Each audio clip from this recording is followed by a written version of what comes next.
Start. अध्यक्ष महोदय, इस सदन के सभी पक्षों के सदस्य एक मत से इस संशोधन विधेयक को स्वीकार करना चाहते हैं। विरम, यह एक बड़ा अच्छा अवसर आया है कि हम इस विधेयक पर इस सदन में चर्चा करके इसे पारित करवाने का प्रयत्न करें। विरम, इस देश में जितने भी राजनीतिक दल हैं, उन्होंने अपने चुनाव घोषणा पत्र तैयार किए हैं और घोषणा पत्रों में यह कहा है कि इस संशोधन को मंजूर किया जाएगा।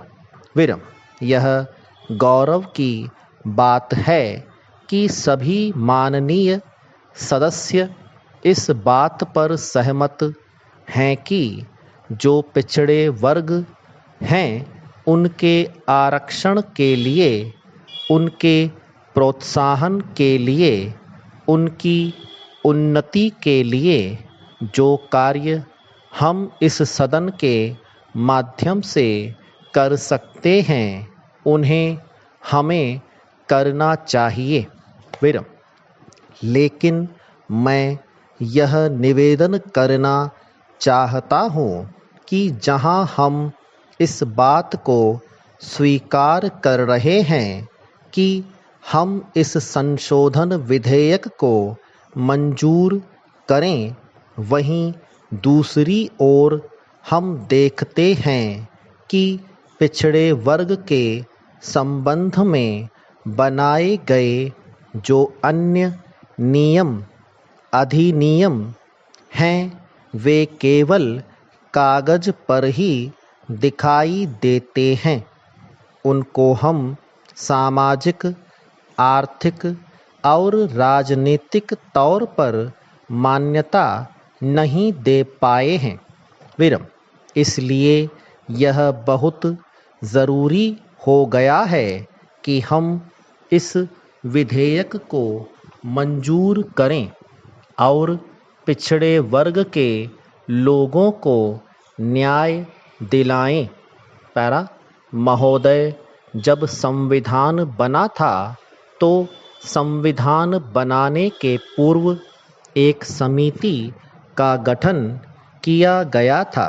विरम, उस समिति ने अनुसूचित जाति और अनुसूचित जनजाति के संबंध में जानकारी प्राप्त करने का प्रयत्न किया था और यह पाया था कि शिक्षित तौर पर पिछड़ापन, आर्थिक तौर पर शोषण इन लोगों के हिस्से में आया है।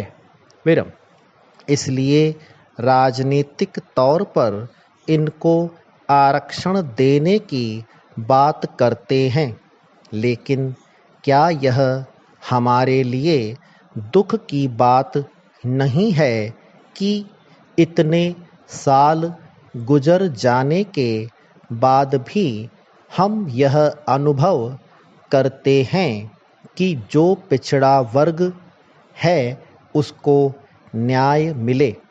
विरम, मेरा तो कहना यह है कि सरकारी अधिकारी इसे लागू नहीं करना चाहते और इसमें अनेकों अड़ंगे डालते रहते हैं।